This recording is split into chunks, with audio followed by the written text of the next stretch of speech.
fiery horse with the speed of light, a cloud of dust, and a hearty Hi-Yo Silver, the Lone Ranger.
With his faithful Indian companion Tonto, the daring and resourceful masked rider of the plains led the fight for law and order in the early western United States.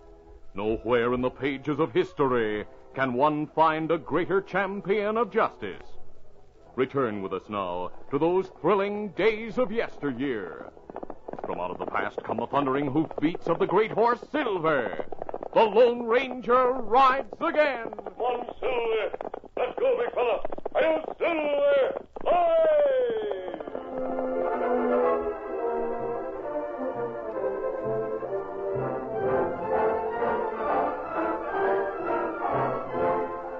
Manuel Quito was a man of medium build, wiry and clever. He was not the ordinary type of outlaw leader. Manuel could pass for a quiet-spoken gentleman of fine Spanish ancestry. Even when he reprimanded his men on occasion, he rarely lost his temper. Senores, it hurts me very much to find that you do not follow my orders. I have said distinctly many times, do not drink too much and carouse in the cafes. No, but man, we gotta let loose once in a while, Manuel. It is most dangerous, Senor Hank. The drinks loosen the tongue, and if you are put into jail for causing trouble, the law may ask questions and find out too much. Hereafter, you will be more careful, no? Yes. We'll watch it, Manuel. Bueno, I knew you would see it my way, senores. For if anyone should get into trouble and be taken by the law, quien sabe, who can tell? He might not live to get out again.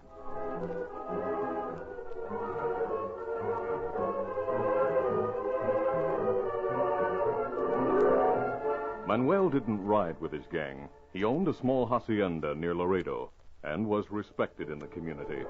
But it was he who planned the gang's activities and insisted the men wear black hoods whenever they went into action. In some cases, he was on the scene when the robberies took place. For instance, when the Laredo Bank was robbed just before closing. Good afternoon, Senor Quito. Buenas tardes, senor. I wish to withdraw $1,000. Here is the withdrawal slip. Of course. How do you want it? In $100 bills, please. Right.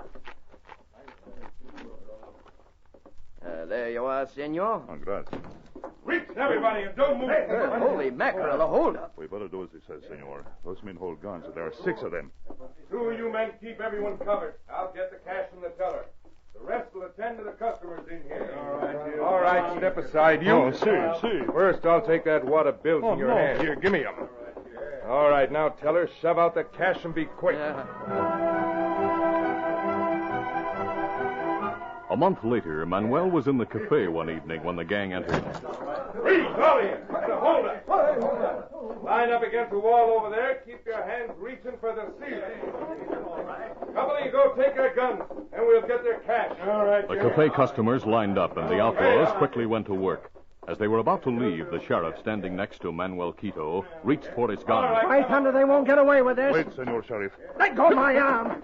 Oh, doggone it, Mr. Quito. I had a chance to wing that leader if you hadn't interfered. They are too many, Sheriff. He would have killed you. It was too risky. Well, let's get after him. Come on, everybody. Use your guns, men. Too dark to see him. Yeah, they got away. Well, we found a posse and trail them. Too bad there isn't moonlight, but we'll try anyway. Come on. All right.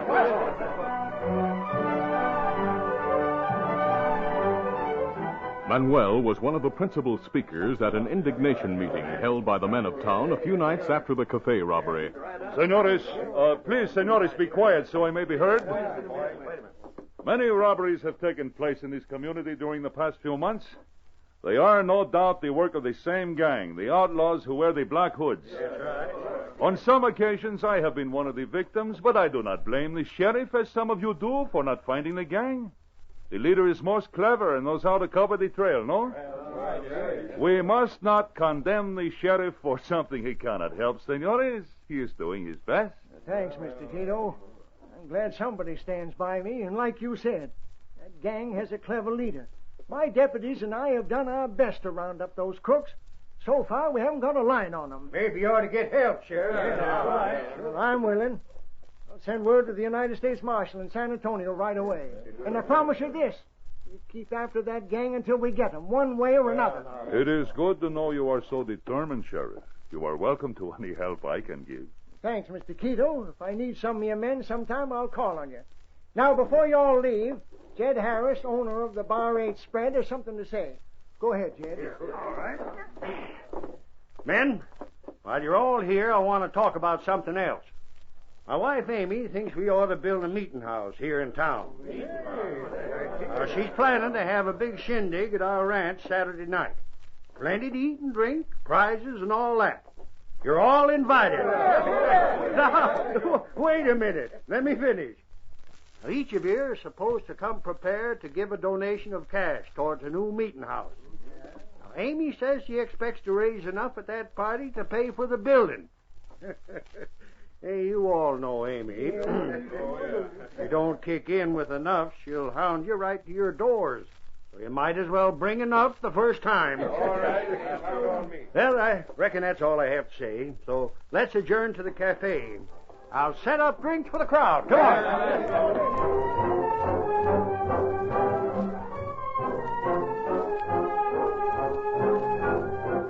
Later that night, Manuel Quito was in the bunkhouse at his place talking to his men. Men, Senor Harris plans a big celebration to raise cash for a meeting house. Everyone with money will be there to make donations. It is to take place Saturday night, and they will surely take in plenty. Are you going, boss? Why, of course, Hank. I shall be there and donate $500. Why, that's like throwing away money. No, Senor Lem, it will not be thrown away. After the party is started, you men will appear with your hoods on and take all the cash that has been collected. I shall get back my $500 with interest, no? Good idea. Everybody will dress up. They will have many valuables with them, gold watches, rings. You would take everything. And you must not forget to take my valuables, too, Hank. They would notice if you didn't. All right, boss. We'll rob you, same as everyone else. Good. I hate to deprive the town of the meeting house, but the money will come in most handy, no?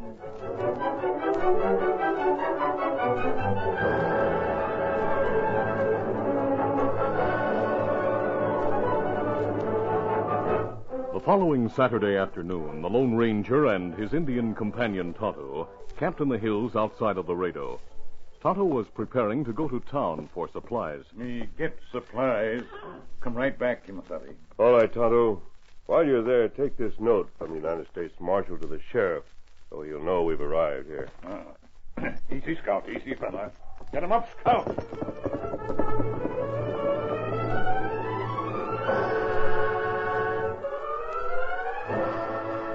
When Tonto entered the general store in Laredo, Manuel Quito was completing a purchase. Is that all, Mr. Quito? Oh, see, that's all for the moment, senor. I shall stop to pick up the packages before I leave town. Say, that sure is a fine ring you have on. Looks like a gold snake. See, it is a coiled serpent. The eyes are small diamonds, senor. I value this ring very much. Adios, senor. I will be back, son. Sure. See you later, Mr. Quito. Well, what do you want, Indian? Here, Liz. Me wait. Right. Have it ready for you in a jiffy.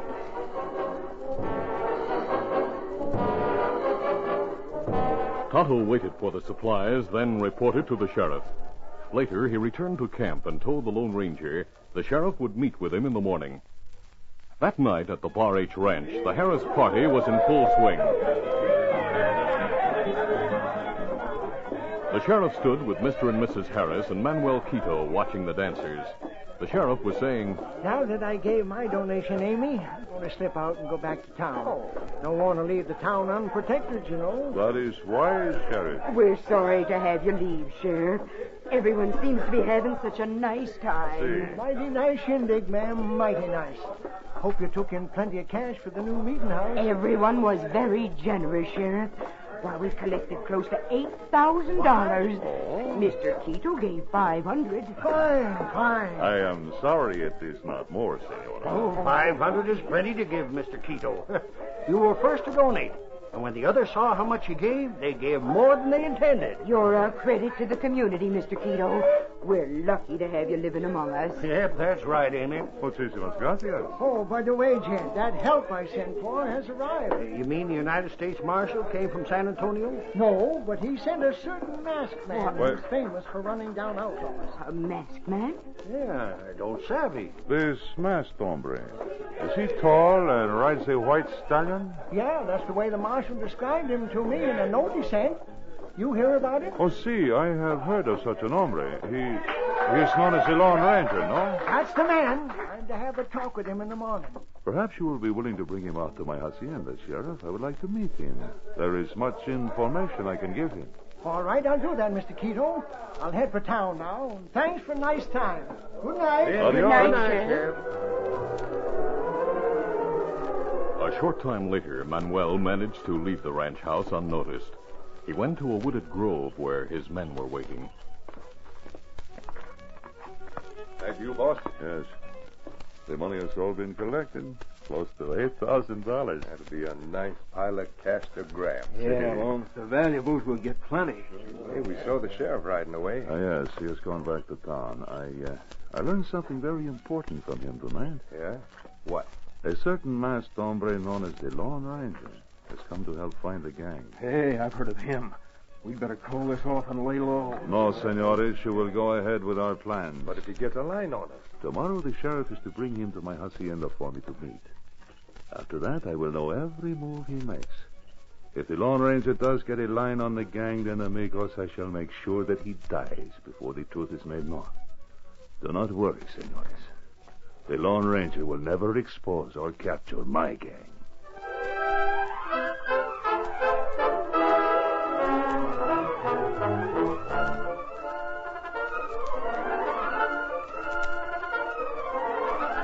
The curtain falls on the first act of our Lone Ranger adventure.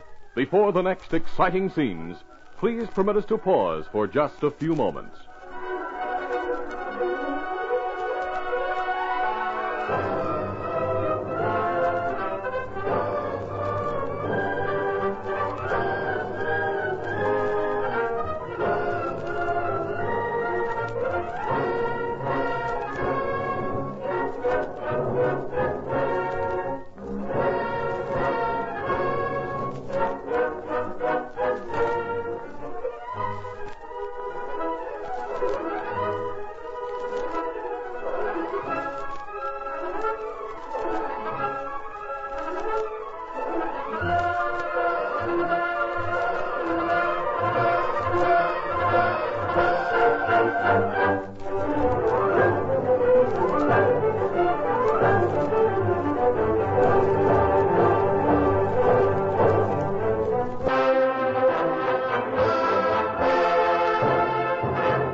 Now to continue. After talking to his men, Manuel re-entered the ranch house and mingled with the guests. The Bar H ranch hands, who were not on duty out on the range, were enjoying the party with the others. Suddenly, Hank and Lem, wearing hoods, entered. They fired warning shots into the ceiling. I have men at the windows holding guns on all of you. The first one who grabs for a gun will die. Line up. I'll keep you covered from here while my partner takes all the guns. Lem went down the line, taking the guns, which he threw into a pile in the center of the room. Then, while the others covered the crowd through the open windows, he and Hank took the collection box from the desk and methodically robbed the guests of their wallets and valuables. Jed, this is terrible. They've taken the collection cash, and now they're taking everybody's valuables. Yeah. Nothing we can do about it either. Oh. By Jiminy, they're not missing a thing. Searching every pocket. Looking at everybody's hands for rings. Make sure you don't miss anything. Don't worry, I got everything but the gold from their teeth. Good, let's get out of here. Pronto. Get your guns, everybody! Let's get after them! The outlaws escaped in the confusion, and the guests, angry and bitter, left for their homes. Manuel Quito was the last to leave. Senora Harris, I'm so sorry this has happened, but who was to know those hooded men would come here tonight? It was awful, Mr. Quito. To think such a thing could happen right in my house. Well, you are not to blame for that, Senora. Well, he's right, Amy. Nobody can blame us. Those doggone polecats sure did a thorough job. Mr. Quito lost plenty. His $500 and all his valuables to boot. No, it's true, but I'm not the only one. Perhaps the sheriff and the hombre who has come to help him will find the gang this time. Oh, I hope so. I shall leave now. Adios, amigo. Good night. Good night.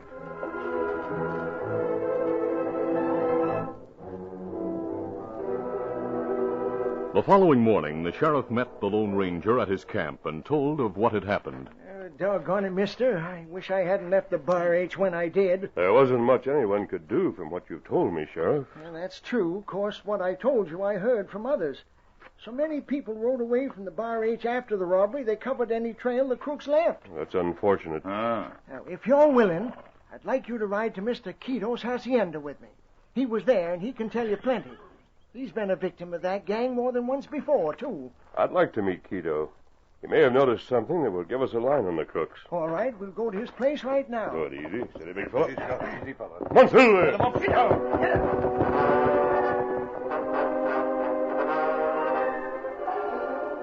Later, the Lone Ranger and Tonto were introduced to Manuel Quito at his hacienda. Tonto stayed in the background and let the Lone Ranger and the sheriff talk to the Spaniard. If there was anything unusual you noticed, Mr. Quito, during the holdup last night, we'd be glad to have you tell us. All I noticed, senor, was that there were hooded men at the windows with guns, and that the two hombres who came inside did a thorough job. No one and nothing escaped their notice. They must have a very clever leader. I agree with you, senor. Very clever. I have faced him so many times, I feel that I should know him well. Mr. Quito sure has lost plenty to those dirty crooks. And that is why I am ready to help in any way I can, senores. If my men can be of use. We might call on them to ride with the posse if we get a line on the gang. Bueno, just let me know.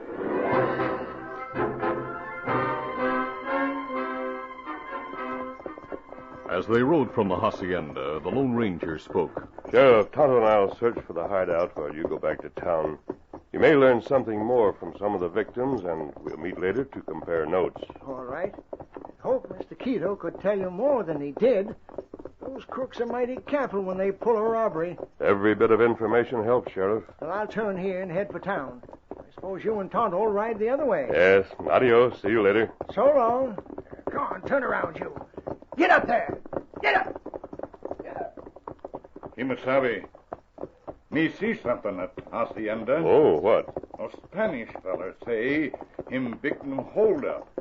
Him say crooks take everything from everybody. Yes, that's right. Me see him in store yesterday. Him wear snake ring with diamond eyes. Him tell storekeeper it plenty valuable. I noticed the ring on his finger, Tonto. If he wore it late yesterday, he must have had it on last night during the robbery. The crooks would surely notice a ring like that and take it. Yet Senor Quito has it back this morning. Who's Scout? Oh, fella. Tonto, Manuel Quito is well respected. knows everything that goes on. It's possible that he... Come on, go after the sheriff. I must talk to him. Come on, Silver. Come on, Scout. The masked man and Indian caught up to the sheriff before he reached town. He pulled to a stop when he heard them coming behind him. Buddy! Oh, fella. Change your mind, mister? Yes. Sheriff, what do you know about Mr. Quito? Manuel Quito? He's a fine Spanish gentleman. Everybody looks up to him in these parts. Why? Just curious, that's all. Let's ride toward town while I discuss a plan. All right. Get up. Come on, Silver. Come up, Scout. What's on your mind, mister? I suggest you have one of your men drop word carelessly in the cafe tonight that you're sending him to guard a payroll being sent to the mining company at Colville, south of here. Then have a buckboard leave in the morning carrying a sealed money satchel. I don't savvy. The satchel will hold only worthless paper. Now, you followed a short distance with a posse. If the outlaws hear the shipment, they may try a holdup. Then you could pick up their trail to their hideout. Jiminy, it might work. You and Tonto riding with the posse, I suppose. No, we'll have other plans. But we'll be on hand if and when you need help. It's worth a try, mister. We'll do it. Good. Get Come on, Silver. Come on, Scout.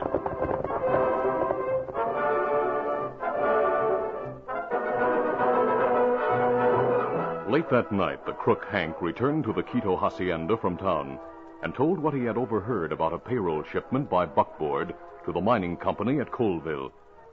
The following morning, the Lone Ranger and Tonto left their camp and rode to a wooded grove near the hacienda. Meanwhile, Hank and 3 of the outlaws waited behind large boulders for the buckboard to come along. They wore the black hoods and held their guns ready for instant action. Now remember, men, ride out shooting over the heads. If they start returning our fire, let them have it. Right. Sure. Here comes the buckboard now. We'll let it get a little closer. All right, men, let's go. Get up! Get up! Come on! Get up.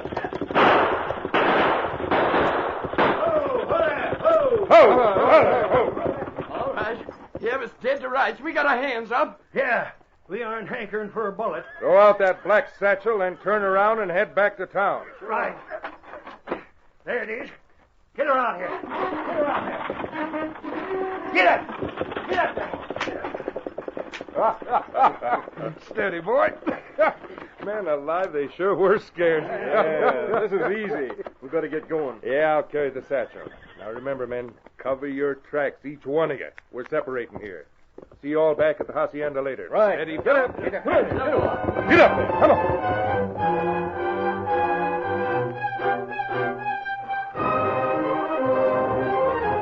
Later, near the Quito hacienda, the Lone Ranger and Tonto watched as first one, then another and another of the crooks returned to the hacienda, and dismounting, went inside. The Lone Ranger spoke in a low voice. Tonto, there were 3 horses at the corral when we arrived here. One of them must be Quito's. I've counted 4 men who arrived. I figured 2 of the men stayed here with the Spaniard. He said there were 6 in the gang. That right. Me think gang altogether now. If him real leader. We'll sneak to one of the windows through the high brush and try to find out what's going on inside. Come on. Cautiously, the 2 men approached the hacienda and crouched beneath one of the windows of the main living room. The window was partly open, and the sound of the voices within reached their ears. This was the easiest job we ever pulled, boss. Well, no, I hope you'll follow orders about covering each trail. Come on, Tonto. There are only 4 men in there with Quito. So I noticed. We're sure now he's the gang leader. On the desk, black hoods and a money satchel. The one the sheriff sent on the buckboard. You say too much, mister. Please. We've got both you and the Indian covered. Better reach, Tonto. I'll take the masked man's guns. Herb, you get the redskins. Yeah. The Lone Ranger and Tonto, with their backs to the 2 outlaws, exchanged quick glances. Then, as the 2 crooks moved in close behind them and reached for their guns, the masked man and Indian went into action. Now, Tonto! Their hands dropped down, grasping the crook's wrists. At the same time, they both kicked back hard. My arm, let go. Drop the gun, drop it. He got guns. Ow! Well, Hank. Keep quiet, you. And this keep other fella quiet. Ow! The others will be coming out, Tonto. They heard the commotion. Pick up those guns. We'll head for the trees. We can't cross the clearing. The horses now. Me got guns now. All right, come on.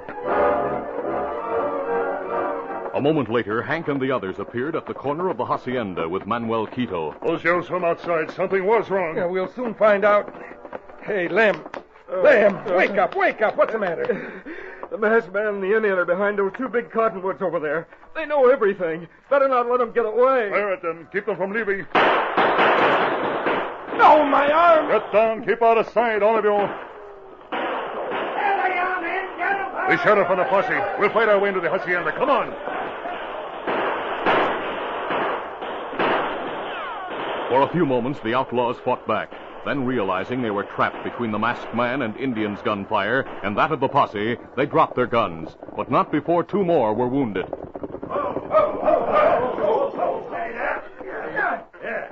Well, Sheriff, there's the clever leader of the outlaw gang, Manuel Quito. Man alive, I wouldn't have believed it if the trail of one of the crooks didn't lead us here and we saw what was going on. Sheriff, there is some mistake. Why were you shooting at us? Sheriff, the money satchel containing the worthless paper you put into it is inside on Quito's desk. I'm sure a search will reveal much of the loot he and his men have taken in other robberies. Can't figure out how you got onto him, mister. The ring he's wearing, Sheriff. Tonto saw that ring on his finger at the store before the robbery at the Bar H. Now, the gang took all valuables from everyone at the party, including Quito.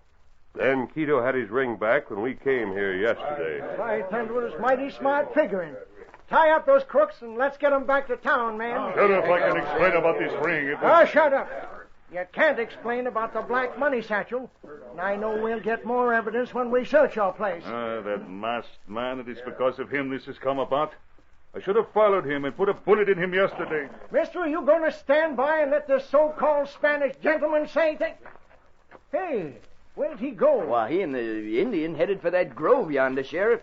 Reckon he figured we could handle things. Yeah, we can, all right, after he and the Indian lead us right to the gang's hideout and point out the leader to us. Let me tell you, Manuel Quito, you made a big mistake today. Nobody can take a chance of committing a crime when the Lone Ranger's around. No, sir.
This is a feature of the Lone Ranger Incorporated, created by George W. Trendle, produced by Trendle Campbell Muir Incorporated, directed by Charles D. Livingston, and edited by Fran Stryker.